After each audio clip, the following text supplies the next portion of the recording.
Josh McCown for head coach? Question mark. We'll see.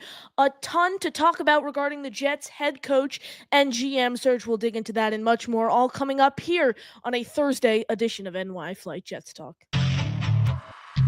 Jets, Jets, let's go.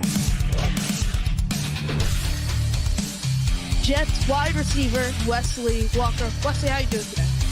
ESPN writer Mr. Rich Cimini, Jets reporter for The Athletic, Mr. Zach Rosenblatt, Hall of Famer, and Jets legend, Mr. Marty Lyons. Your host, Connor Long.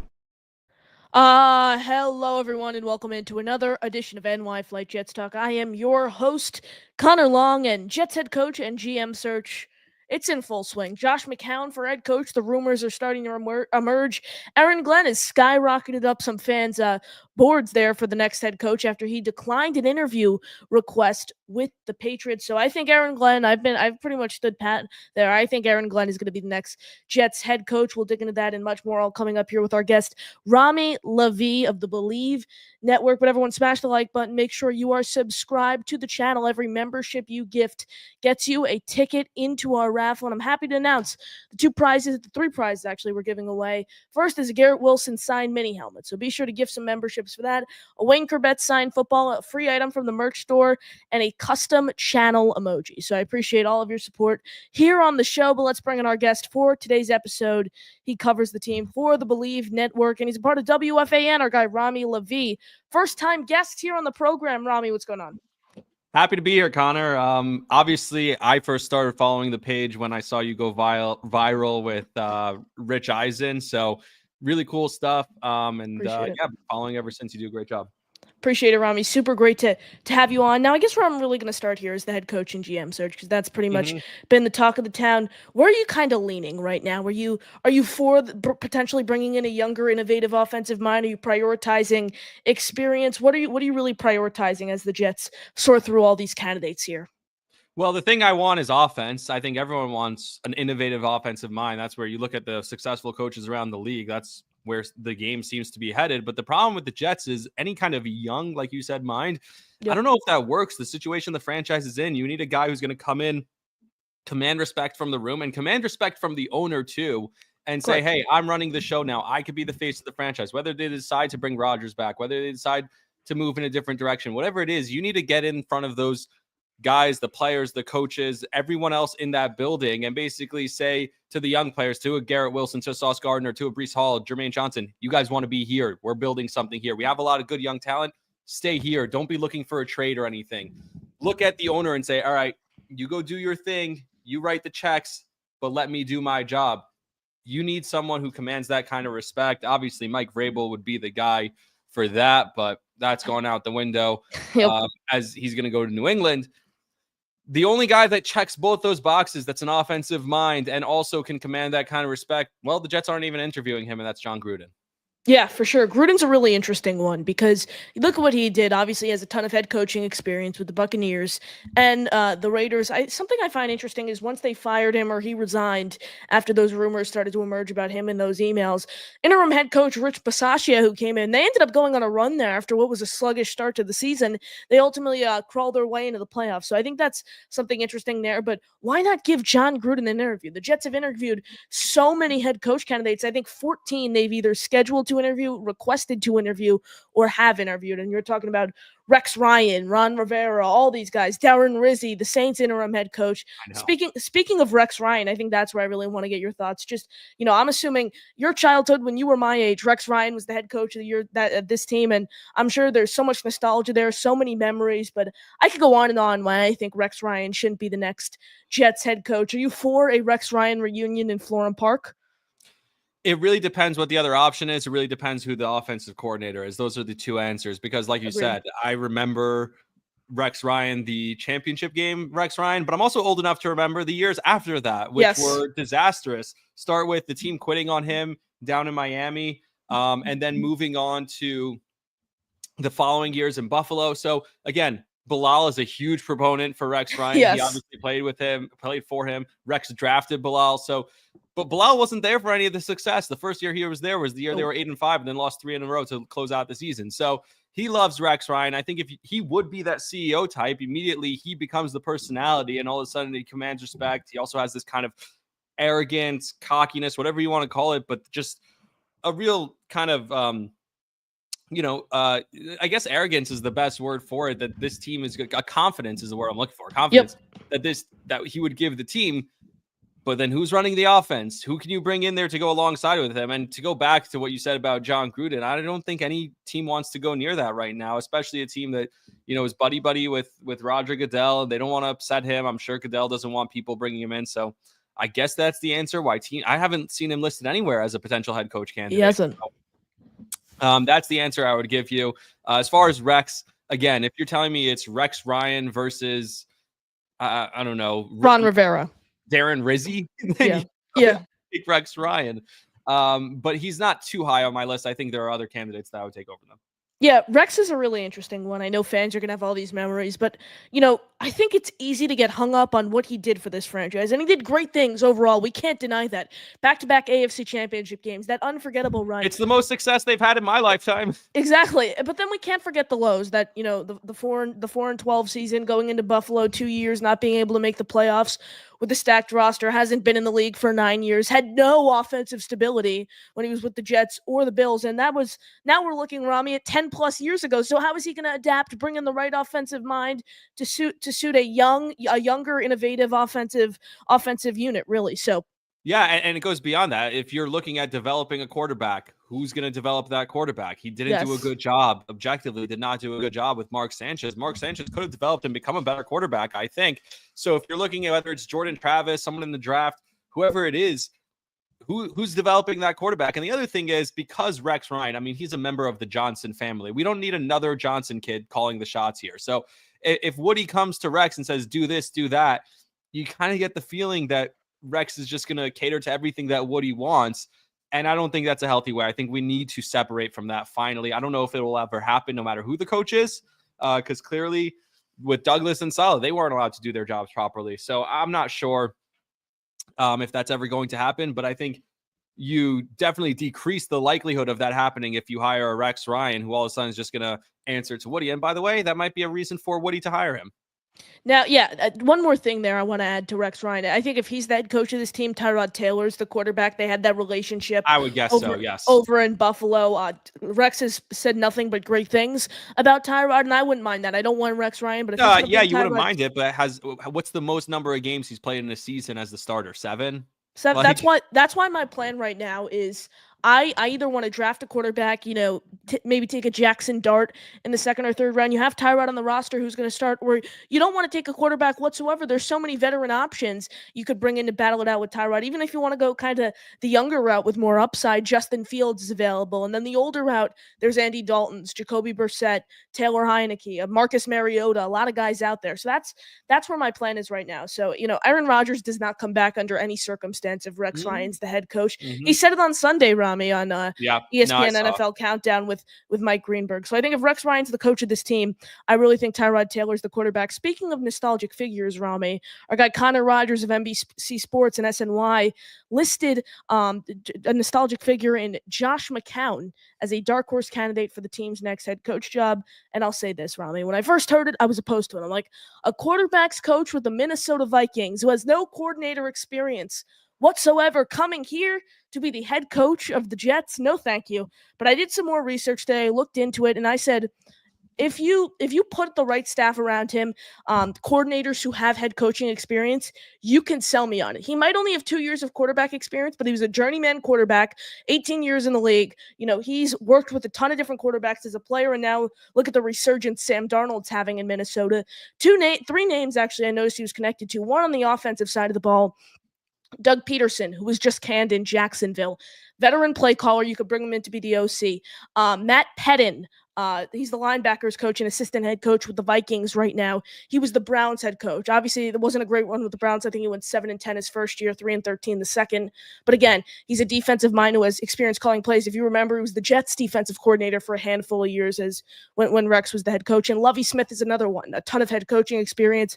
Wouldn't mind him as a DC. So you give me the right staff around Josh McCown, you could sell me on it. I mean, why can't Josh McCown be the next Zach Taylor, who had no coordinator experience, went right from being the Rams assistant quarterback coach into the Bengals head coaching job. So I think you'd rather be early to the party than late. Like if you bring in Josh McCown this offseason with the right staff, I think that has the potential to be a real home run hire down the road. My question is, who else are you competing with though to hire Josh McCown as the head coach though? And if you're not competing with anyone, then if you get a Josh McCown, then I wouldn't be opposed to an Aaron Glenn, who the Jets just tweeted that they completed the interview with, or a Rex Ryan. Then it's like, okay, and I know Aaron Glenn would also be a first-time head coach, obviously, but he was the DC under Campbell in Detroit for the last couple of years. But I think there's still a connection there. He played here. Obviously, the fake spike happens against him, so everyone knows, Aaron Glenn. He has the experience with the organization, so I think there's a lot of respect that he demands. And if you watch some of that, you go back to the 2022 Hard Knocks. He demanded respect in that Lions room.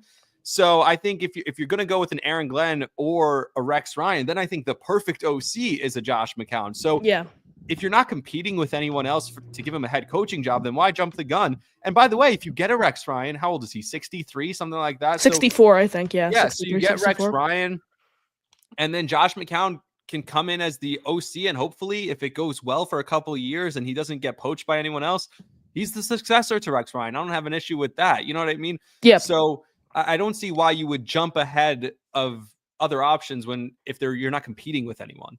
Now, you mentioned Aaron Glenn there. That's a name I want to get into. I think he is going to be the next Jets head coach, and I have him pretty high on my list, quite frankly. I don't mind him as a candidate whatsoever. I think I have him third and fourth.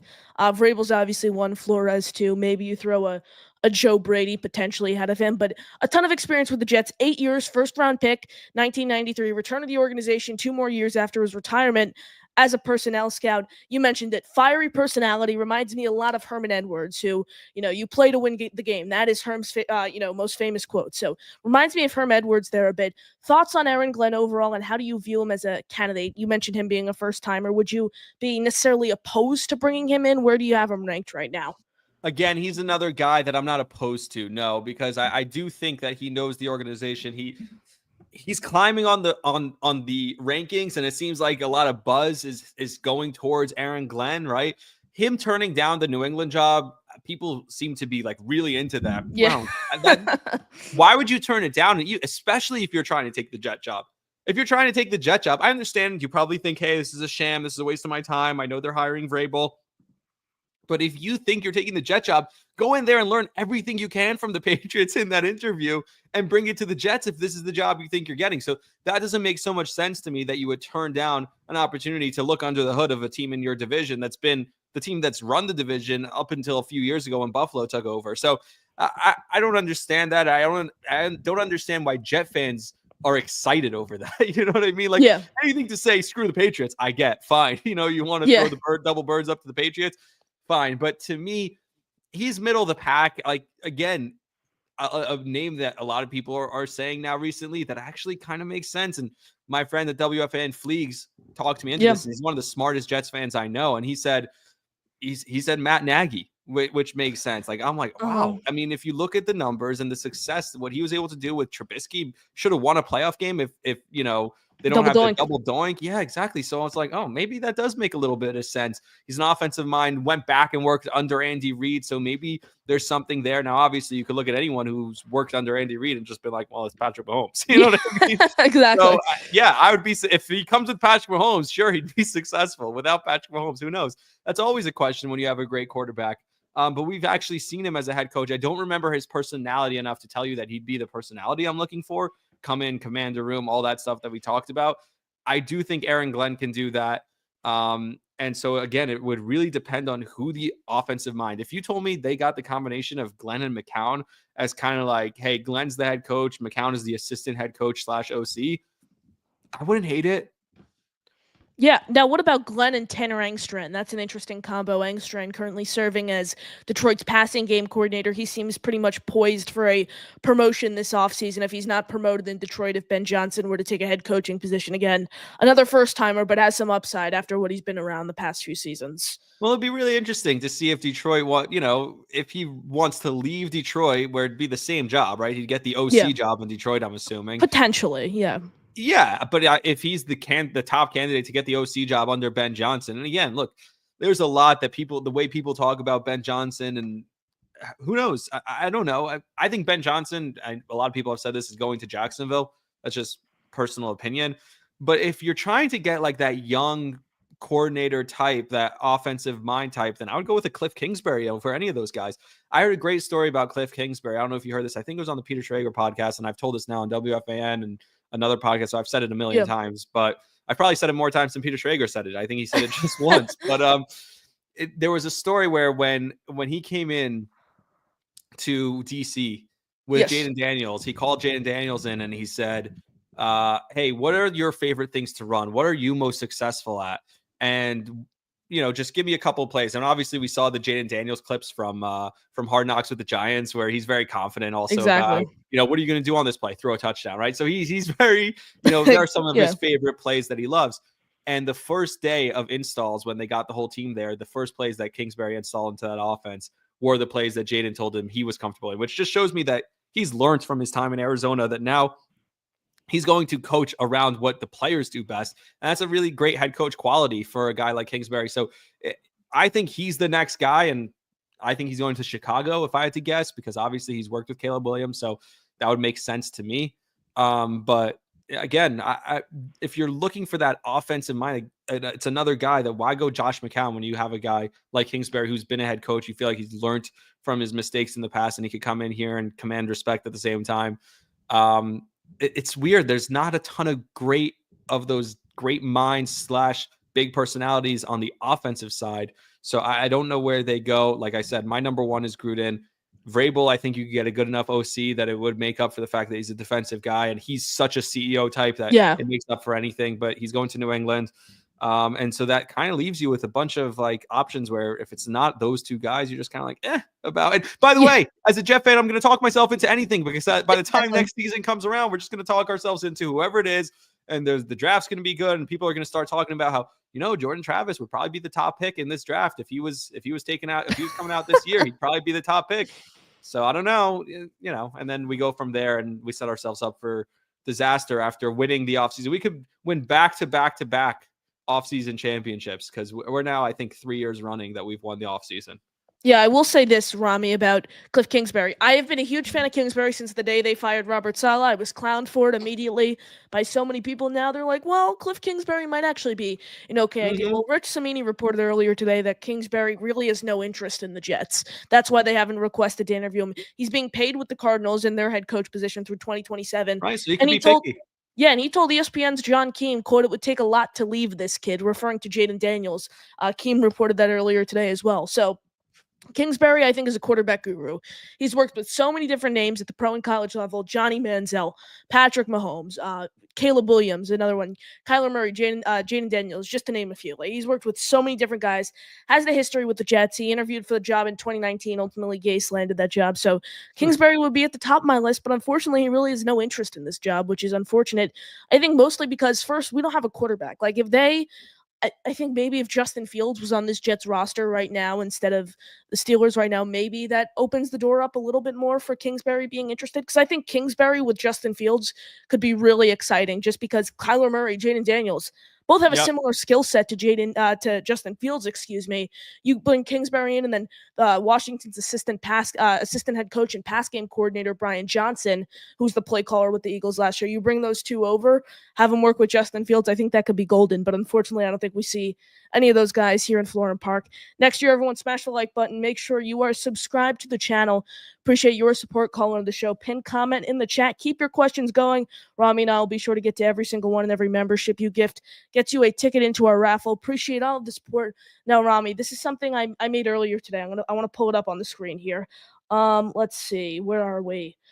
Here it is. My head coach tier list. I wanted to show you here. So I'm going to just remove us from the stage. Oh, there we go. All right, it's not going to let me. Here we go. Let's see if we did this. All right, perfect.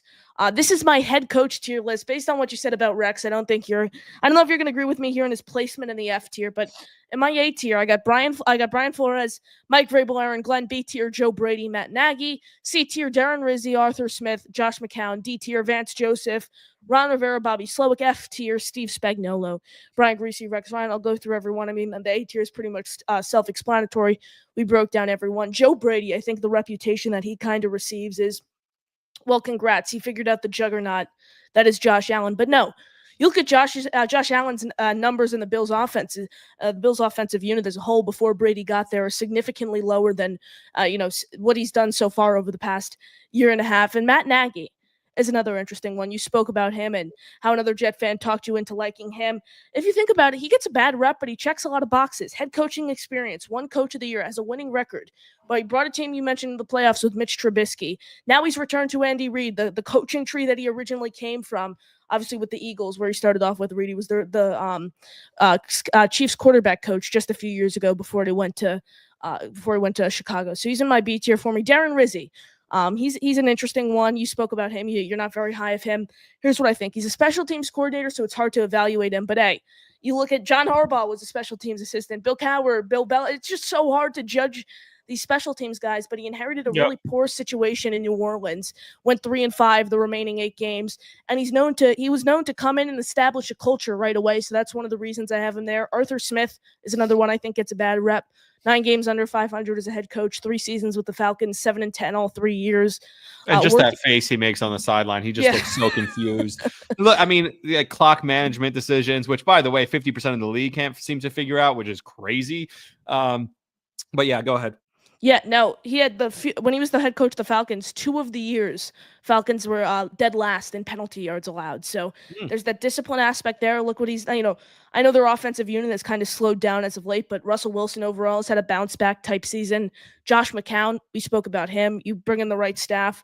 I'm in on Josh McCown. Now Vance Joseph, head coach experience, had a stint with the Broncos, didn't go particularly well. So that's a pass. I'll put him in the D tier just because I don't think he's as low as those guys in the F tier there. Ron Rivera, people got it confused. I was saying I'd prefer Ron Rivera over Rex Ryan, but I don't want the Jets to hire Ron Rivera, period. I mean, you look overall, he has an accomplished resume. Although he's only had 3 winning seasons out of his 13 years as a head coach, brought a team to the Super Bowl, has a ton of experience, 2-time coach of the year. So he's in the D tier for me. Bobby Slowick, I mean, after one hot season in Houston last year, their offense has slowed down significantly.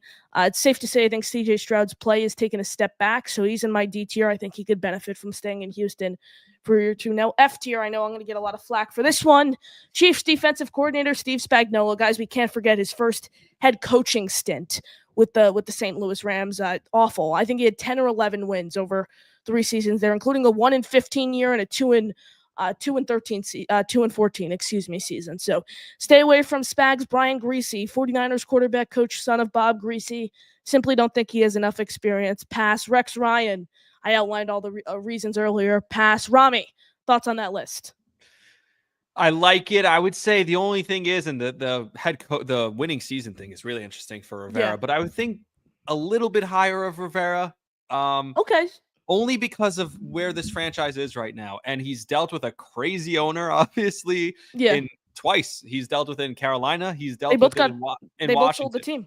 Yeah. Yep, exactly. And they both sold the team. Yeah. So he's dealt with crazy owners in both places. Maybe that's what will get them to sell the exactly. team.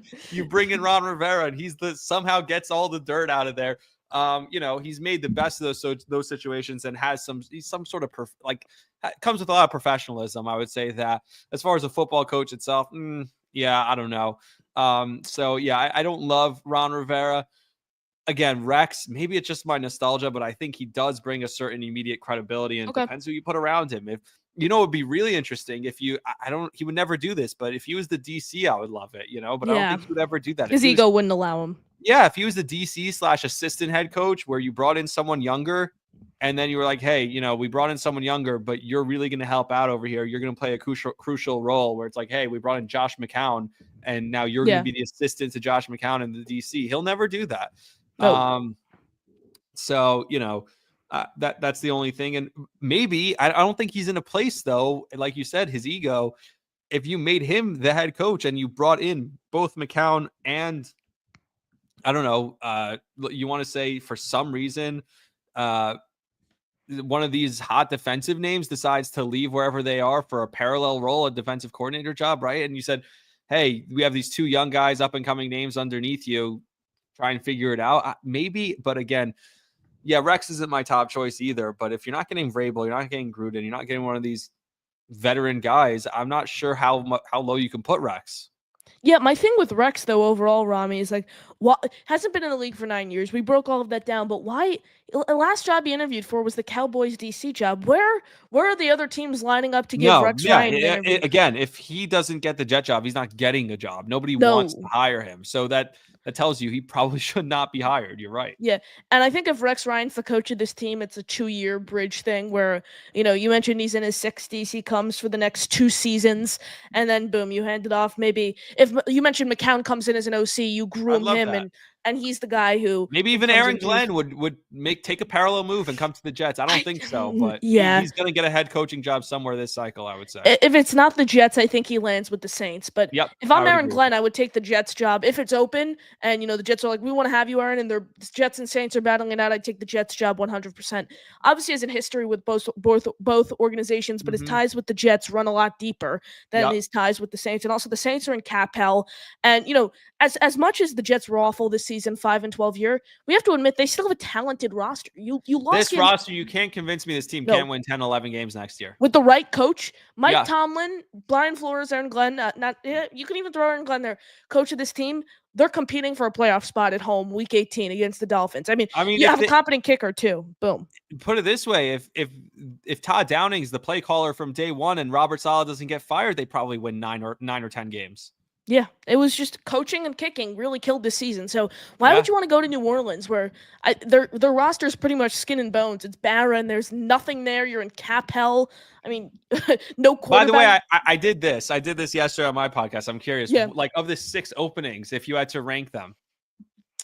Patriots one, I'd put Okay. just because. I mean, you have over $100 million in cap room, a franchise quarterback, the 4th overall pick. I'd maybe put Bears too, just because the expectations aren't as high. You have a quarterback there. You're in a tough division, but you're not expected to go out and win 6 Super Bowls in a row like Patriots fans are used to. But just given the overall circumstances, I put the Patriots ahead there. This is tough.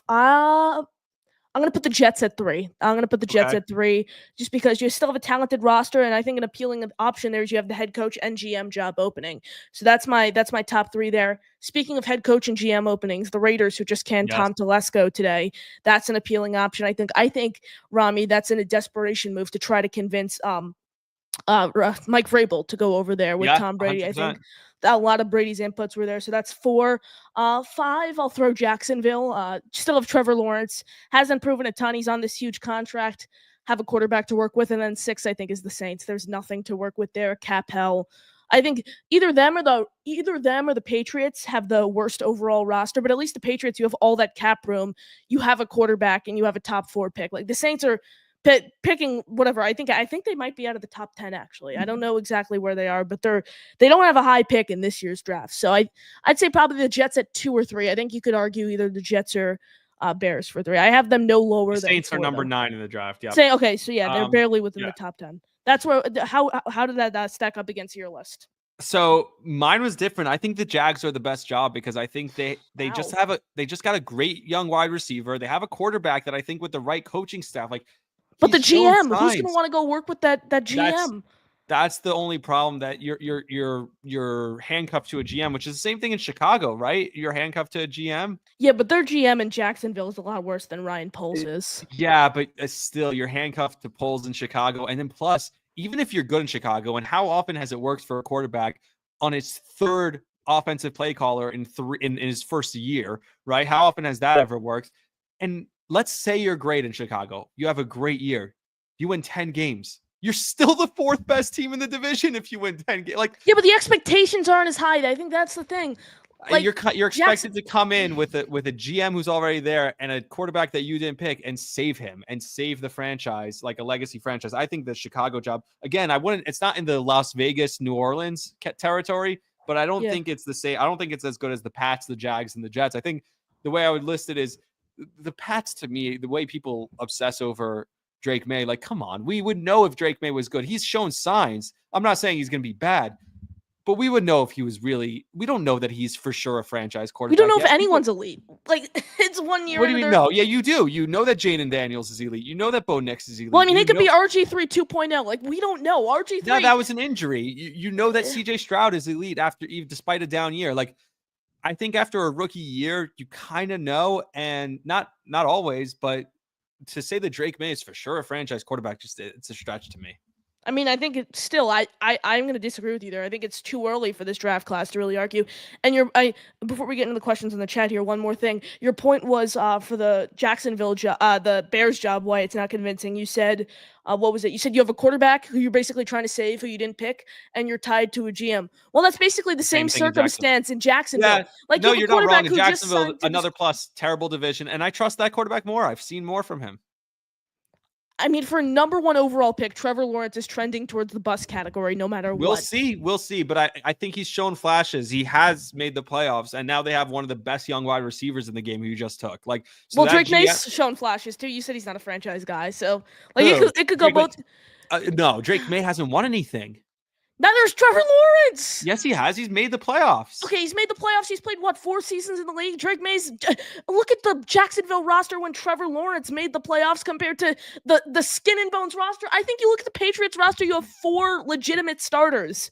Yeah, 4 starters. The Maybe Rahamdre, Christian Gonzalez, Drake May, that's 3. Yeah. Maybe you throw an offensive... Their defense is terrible other than Gonzalez. Like...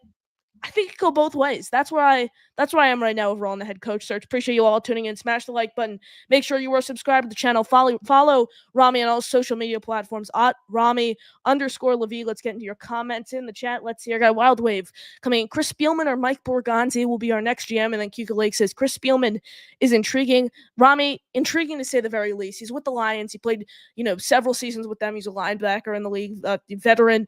So reportedly, he basically introduced Detroit and told them to hire Brad Holmes and Dan Campbell. So that's a huge plus on his resume. He's the brother of Rick Spielman, who's assisting with the search. While it can be Rick just potentially doing his brother a favor by requesting to interview him, I think he's an intriguing candidate. I would take him in another capacity. I'd probably, if I were to rank him in a tier for GM, I'd probably put him in my C tier. I wouldn't absolutely be in love with him as a GM, but I wouldn't hate it. Yeah, no, not a terrible option. It also, again, this goes back to what are you doing? Are you hiring a head coach who's then hiring the GM, or are you hiring a GM who's going to hire the head coach? If you go to Spielman, then probably you're looking at Aaron Glenn maybe, and you're going down that route. Like, you want to keep them together. And then again, I would still hire McCown as my OC if you're going down the Aaron Glenn route. So yeah, definitely intriguing. But again, a lot of these names, it's tough. The one name I love, you want to talk about GM candidates, is the guy, and I'm not going to remember his name off the top of my head. Let's see, I'll got you. Connor Hughes mentioned this, was the one from Philly, who's basically Alec the right Hallaby. Yes, exactly. He's the right-hand man over there. So I would love that for, he's been assisting Howie Roseman, right? So they've put together obviously one of the best rosters in the league. I think that would be an interesting option. Borgonzi is funny. Giannotti always says on the morning show, he's like, it's going to be Borgonzi, because you can just hear Joe Beningo be like, this freaking Borgonzi dude. You know what I mean? Like, it just fits perfectly. So it's kind of funny. But he also has a really good resume. I don't think it would be the worst option in the world either to hire Mike Borgonzi. Yeah, Borgonzi's interesting. He's been with the Chiefs since 2009, and that was really before they turned into this elite dynasty. So that's something I find intriguing. A ton of different roles. I like that. He's been versatile. Yep. So I think it's, if I had to predict the next regime, I think Borgonzi's the GM no matter what. I think it's either Borgonzi and Matt Nagy, or Borgonzi and Aaron Glenn. We spoke a lot about Aaron Glenn. The reason I think Nagy's interesting is he checks a lot of boxes for the Jets. Offensive mind, head coach experience, and comes from a dynasty. So why would the Jets not want to poach 2 coaching staffs from the, one of the greatest dynasties right now in NFL history, really, when you think about it overall? So yeah, if you go Borgonzi and Nagy, sounds like just similar to Spielman and Glenn, where you're just keeping people together. Yes. It makes sense. For sure. Let's see. Where are we? Kuka Lake Jet fan again, hoping for a John Dorsey interview next, if they want Glenn, excuse me. Dorsey, I've been really interested in Dorsey since the day they fired Joe Douglas. 56-55 as a GM, 2 stints as a general manager, 1 with the Browns, 1 with the Chiefs, has drafted elite talent. I mean, Baker Mayfield, Denzel Ward, Eric Fisher. Let me think of another one. Marcus Pitt, just so many names. Chris Jones, Travis Kelce, part of the pre-draft process for Patrick Mahomes. He's someone I really like. General manager experience, has done great things throughout the draft. Yeah, it's another situation where you also kind of look at some of those picks that he had in Kansas City, and you're like, how much of that is Andy Reid, right? We hear so much Yeah. about how involved Reid is with the process, but no, you're probably not wrong. It's a guy who's definitely been in the room with some. You want some experience, you want some you want a culture shift, so he brings it. Now I'm going to bring up a very polarizing question comment in Jetland right now. It's from our guy John Hepburn, who's tuning in. Give our first for JJ McCarthy. This is a really interesting one, Rami. I want your thoughts here first. Do you think it's going to cost a first? I would not give up a first for JJ Yeah, McCarthy. I don't think so. I'd give up a conditional third and a third round pick. I'd give up a conditional third that could turn into a second if he plays X amount of snaps. And what has he proven? He has not put anything Exactly. on tape as an NFL quarterback. You look what Yep. he did in Michigan. One of the best if not the Yep. best supporting cast in all of college football last year. Yes, they did great things, but they had a ton of help from not only his defense, but his offensive weapons. I mean, Roman Wilson, Blake Corum, Donovan Edwards, that whole the offensive line, just everything about that team. Coming off 2 leg surgeries, he's not really progressing well from what we've heard over in Minnesota. I mean, Yeah, he had to have it cleaned up a yeah, second time. you give me Josh McCown, OC, Brian Flores, head coach, Ryan Grigson, general manager. I'd give up a third and a conditional third at most for JJ McCarthy. I would not give up a first whatsoever. And people are going to say, well, he would be the number 1 ranked overall quarterback in this year's draft class. Well, the So number would 1 Jordan Travis, by the Yeah, way. exactly. But these guys aren't coming off, leg surgeries. Cam Ward Yep. isn't coming off 2 leg surgeries. Like there's Mhm. a big if with JJ McCarthy. You're really, taking a dart throw here. Plus, his stock really is going to change based on whatever Sam Darnold does on Monday, right? Like if they win that game and Sam looks good and they get back on track and they're down in the second round of the playoffs and they keep Sam, if they fizzle out, I don't know that they're going to keep Sam Darnold at what would be a huge number and not try and just keep JJ McCarthy, right? Because if they lose against the Rams, then all of a sudden it's like back-to-back games. We lost the 2 biggest games of the season to Detroit and the Rams. Maybe Sam isn't the guy. Yeah, I agree here. We got our guy Hep. What's the story with Monken? Now, Rami, this is interesting because, one who was going to be a front runner, I thought, for the job this year when they first fired Robert Saleh was Todd Monken, Ravens offensive coordinator. Lamar Jackson trending towards what could potentially be his 3rd MVP season. Should be. Yeah. Yep. 2019, Jets interviewed him. He's a front runner for that job. A lot of people thought they should hire him when they hired Adam Gase. Thoughts on Monken? They haven't requested him. I think it's kind of this mutual thing. I don't know if he's really interested in the Jets, just based on there's no quarterback here for him to work with. And why would you want to start if you're a guy like Todd Monken? He's not necessarily an up and coming offensive mind. I mean, he's 58 years old, but I think there are more other options out there that are more appealing to a 58-year-old offensive mind and Todd Monken. Yeah, and to the Jets, if you're going to go with that route, like I would say Matt Nagy has better experience than Todd Monken. Like that doesn't make sense to me. Also, I'm never going to get this out of my head, and I'm someone who works in Baltimore. I worked with the Ravens on the Ravens radio podcast for a couple of years, and I was there when Greg Roman was there, and then they hired Todd Monken, so I left shortly after they hired Todd Monken. But last year's playoff game where they refused to hand the ball off is just going to they were down only 6 points, and he totally went away from the run. It was the same thing that Greg Roman was accused of doing there for years. So let's see what happens if they remember that, hey, you have Derrick Henry now in the backfield. So even if you get down a couple of scores in the first half, you can still control the game and get back in the game by running the football. It's something that he seems to have forgotten, like this desperation coaching style / play calling that we've seen in the playoffs because, oh boy, Patrick Mahomes on the other side. They put up 16 points in that game? Yeah. It's ridiculous. They should have won that game. The Ravens should have won that game. And I was sitting in Baltimore watching that with a bunch of Ravens fans, and I'll never get that game out of my head. I just won't. Yeah. And so that to me, if you bring in Todd Monken, that's all I'm going to see. And he doesn't strike me as the type of guy who's going to come in here and all of a sudden be rah and control the room and have a big personality. So no, I'm not all over. I'm not about Todd Monken, honestly. Joe Grana coming in, could Flores and McCown. I don't. And Glenn's court. I don't know what you're saying there, Joe. I'll re-comment there for some clarification. I guess the question is, could Flores bring McCown over with him? So I think he's saying Flores with McCown and Glenn as coordinators.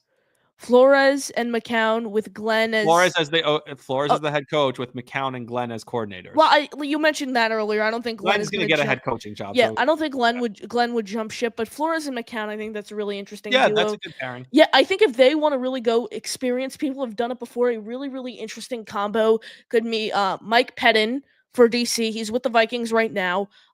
He's been a head coach before in this league. DC with the Jets, and for DC, Brian Flores head coach, Josh McCown OC, and Ryan Grigson for GM. I want to get your thoughts on Grigson because he's been pretty controversial as a candidate within the Jet fan base.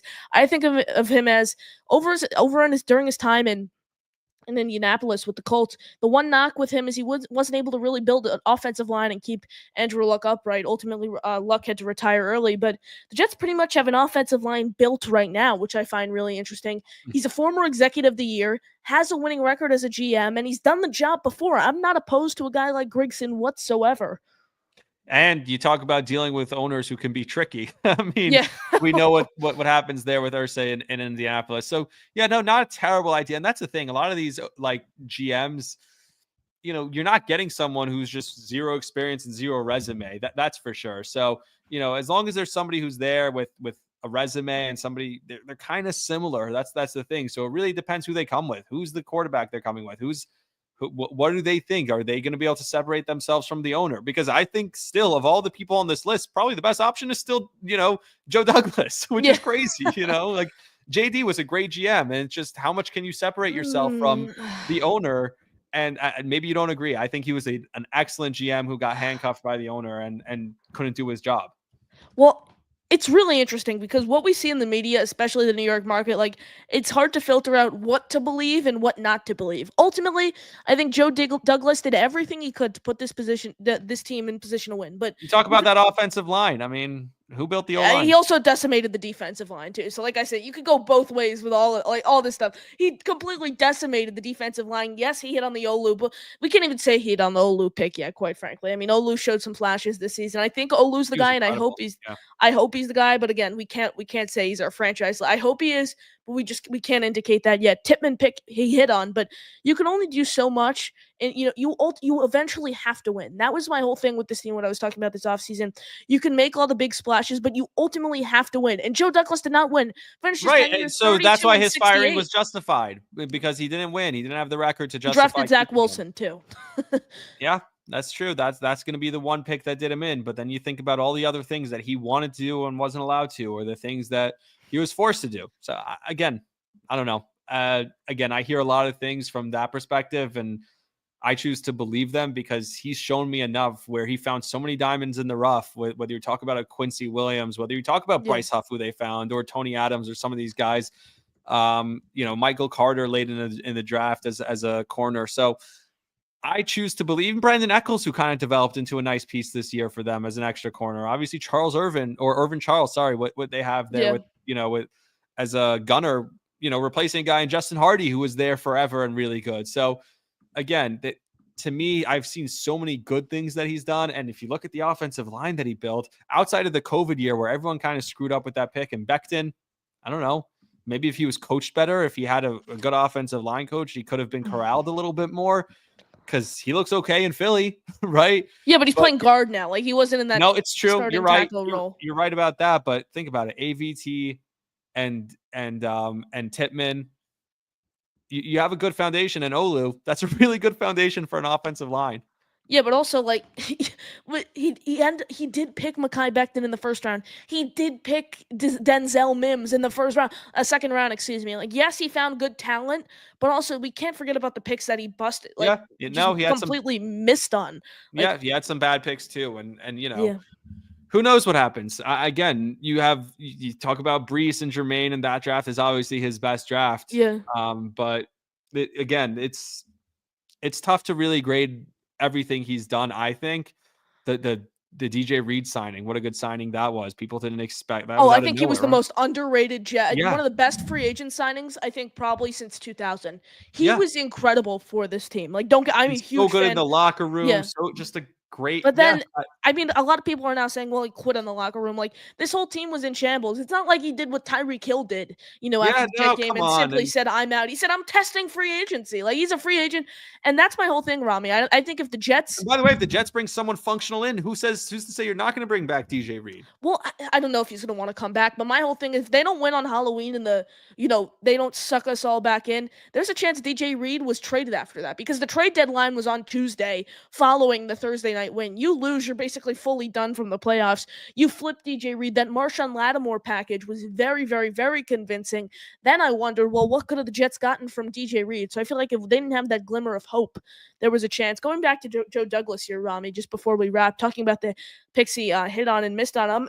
A draft I'm really interested in is the 2021 draft, because that's ultimately where he picked Zach Wilson round 1, Elijah Moore in round 2. But overall, I think, you subtract those two guys, that was a pretty good draft from like a day 2, day 3 standpoint. Look, they picked my MC2 that draft, Jamie and Sherwood that draft, Jason Pinnock, who's carved himself out a nice career, and Brendan Eccles. So there's some drafts where he's done really well from like a top heavy standpoint, and there's some drafts where he did nothing, from in the first and second round, was able to find day 3 talent. Perfect example is the 2022 class.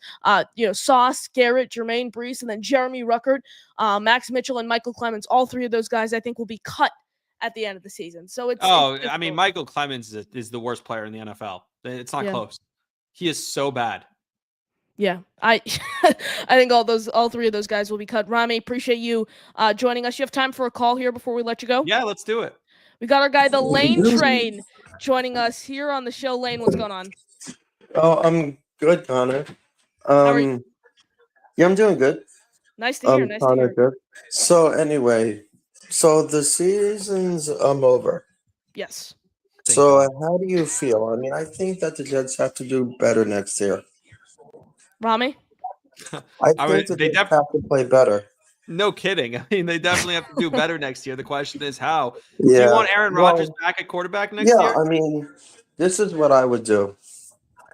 If he wants to come back, and I'm thinking about like Flores. Okay. Do you see him coming to the Jets? He's interesting, Lane, because he hates the Miami Dolphins and the Jets hate the Miami Dolphins. So there's that. He has head coaching experience. I think the whole thing with Tua Tagovailoa. And don't get me wrong, it's on his resume, but I think he's learned from that. Like, he's learned from his first stint as a head coach. Rami, thoughts there? We spoke a lot about Flores. Could you see him getting a second stint here? Right. I could, and I saw the Fitzpatrick stuff the other day also, and how he spoke about him. Again, he obviously had a bad situation there in Miami, but people who talk about him now and how he's learned from that, and he's talked about learning from it and seeing what he's done with this Minnesota defense that doesn't have guys with names that are standout names.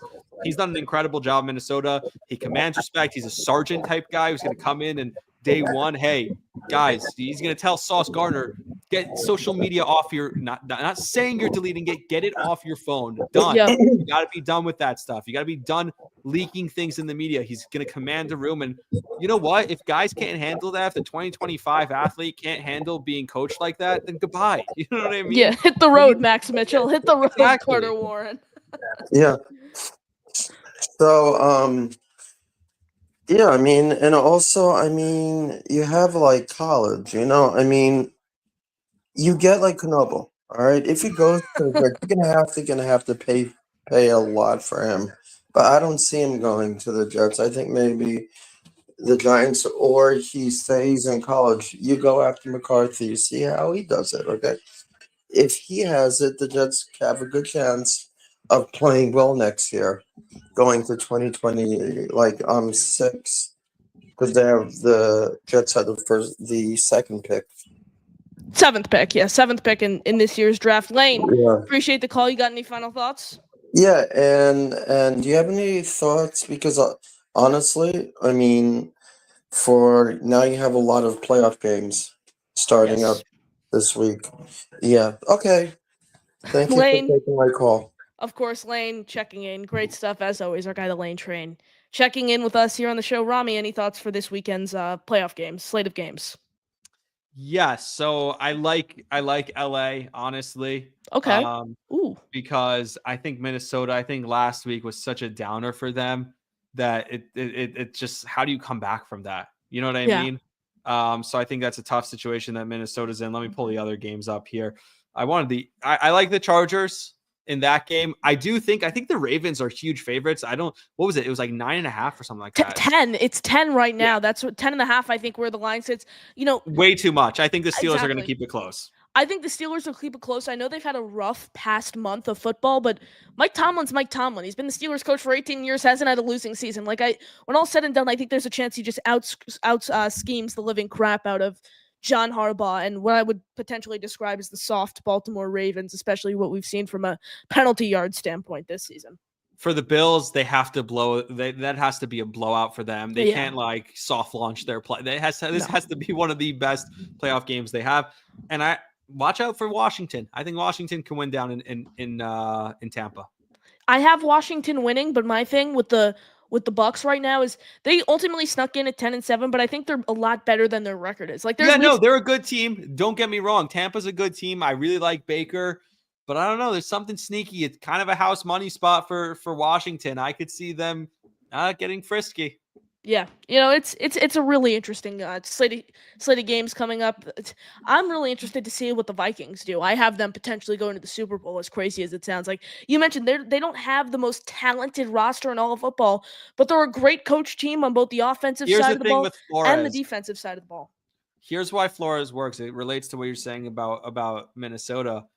He works there because you have a guy in Kevin O'Connell who can coddle the guys and, stroke their egos and be like, oh, don't worry, it's okay. Yeah. You know what I mean? So that's why maybe Josh McCown with Brian Flores is a good option. Speaking of Kevin O'Connell, the reports emerged of him potentially being traded. I don't think it's going to happen, Rami, but what are you giving up if you're Woody Johnson? That's the same as why Vegas just fired their obviously fired their GM. It's the agent trying to say, hey, we could come to you. It's just trying to drive up the price on a contract. So, the agent's telling Vegas, hey, maybe you guys can get Vrabel. You have the connection with Brady. Maybe you could steal Vrabel from the Patriots. He's just trying to drive the price up on a Patriots contract, which is the right decision to do because I think Vrabel could get a ton of money from either Vegas or the Jets. I think they'd throw a ton of money at him. So why not drive that price up for the Patriots? And then as far as the same thing in Minnesota, it's just the agent for Kevin O'Connell saying, oh, look at the job he's done with Sam Darnold. We'd be open to a trade. Trade us somewhere else. Yeah. We'll go do this elsewhere.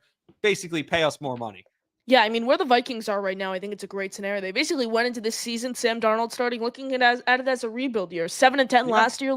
Not me. I had Sam Darnold for comeback player of the year. I didn't think wow. I didn't know about the injury thing, that it had to be coming back from an injury, not coming back from sucking. Wow.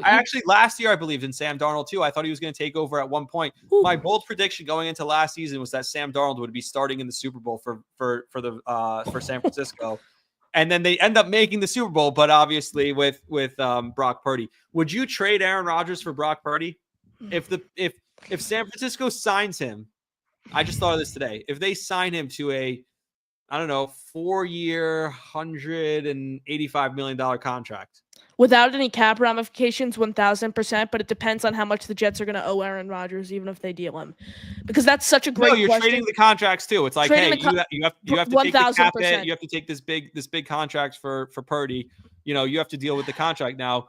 We take Aaron Rodgers and all his money. I said 1,000%, but now I'm starting to backtrack there. I mean, they signed him to a huge deal. What if they just tag him and then trade him?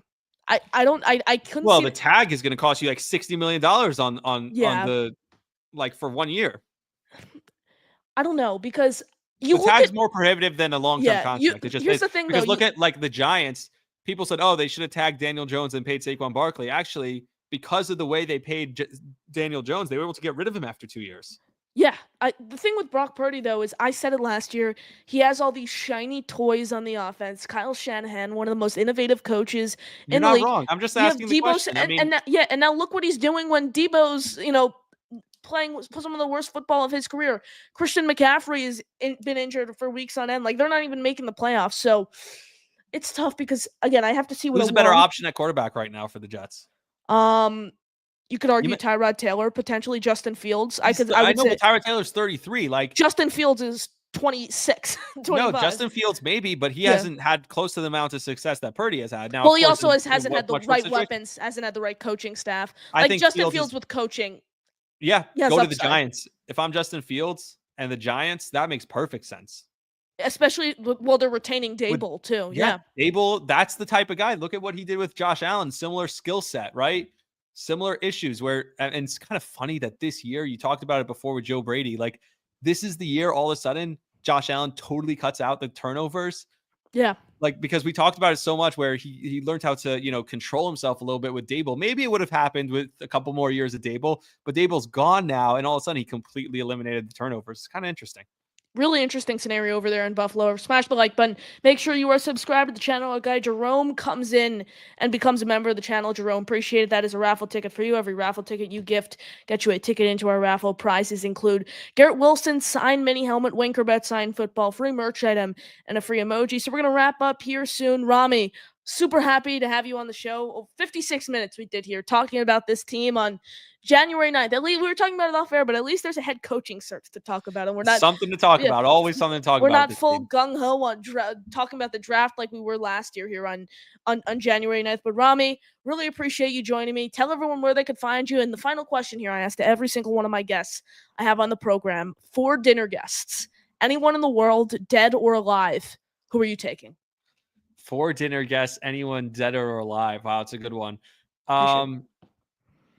All right. So does it have to be sports related? No, right? Family. Anyone. Well, yeah. So let's go with, let's put Derek Jeter. He's my favorite athlete ever. Okay. At least you're a Yankees fan then. Jets and Yankees. True. True. I want to say Colin Cowherd. He's one of the most influential media people in my mind for me. It's a weird one, but Colin, I think, is someone who changed when I'm looking at media, the way he does it. And again, you could disagree or agree with the things he says. He still gets you. He still has you engaged. Yeah. When I grew up when I was in high school, I listened to him. I listened to SVP and Russillo every single day. Mm-hmm. So those are 2 right away. I'm trying to think a couple other ones. Elvis Presley. There's a dead one. Yeah. Just curious. I actually just want to hear from the horse's mouth what the hell's going on. Yeah. And last and again, this would be a really interesting dinner already because it's just, you have Jeter, you have Cowherd's going to suck all the air out of the room. He's going to talk all the time, but and then you have Elvis. So how can we make it more interesting? I'm trying to think. I want anyone from the Bible just to see if it's all bullshit. There we go. I don't know if I'm allowed to swear in here. Sorry. That's that's the last one to see if any of it's legit. Just any Bible figure. Give me any Bible figure. It could be Moses, Jesus. I don't care. Anyone from the Bible, just to see if it's legit. That's a great combination. And what I will say about Colin Cowherd and everyone at FS1, there has to be something in the water over at FS1 because you have Colin Cowherd and you have Nick Wright, 2 of the most polarizing figures in sports broadcasting, sports media, whatever you want to call it, both working for FS1. But I thought you were talking about the other FS1 stuff that's going on, but I know there's that too. Rami, appreciate you joining me. Tell everyone where they could find you, and you got any final thoughts? Yes. So Rami Lavi at Rami _ is RAMILAVI with an underscore or with a period, depending. Instagram, TikTok, Twitter. You can find all my stuff there. Believe in Jets is the podcast. I also throw a bunch of stuff on YouTube as well. Rami Lavi podcast. And then you could check me out. I host once in a while on WFAN. Otherwise, I'm working. I work with all the shows, all the big time shows. I do a lot of their social media content for Boomer and Greg, for BT and Sal, and for Evan and Tiki. And then I also produce a bunch of shows. I'll be there tonight producing for Chris McMonagle and Keith McPherson. So you can check me out there. Hey now. And yeah, I think that's it. I mean, one last thing that I know we didn't really talk about that much. I do want Aaron Rodgers back for one more year. Okay. So that's the last piece. Yeah, I mean, we could spend 3 hours talking about the Aaron Rodgers. Just give me one more year. I've been a Rodgers fan my whole life. So you know what? I want to see him successful, even if it's not with the Jets. So I hope he's back with the Jets because I still think he could be a successful quarterback in the league. Everyone smash the like button. Make sure you are subscribed to the channel. We appreciate all of your support. Rami, appreciate you hopping on. Great stuff, as always. And we'll hopefully have you back on soon. And next time we talk to you, hopefully there's a new head coach and GM in place. Yeah, for sure. Appreciate you having me. And, you'll have to hop on the Believe show as well. We'll do that at some point. Yeah, check out Rami stuff. Believe Network, Believe in Jets with former Jets running back Bilal Powell. Great stuff. For Rami, I am your host, Connor Long, signing off. JETS, Jets, Jets, Jets.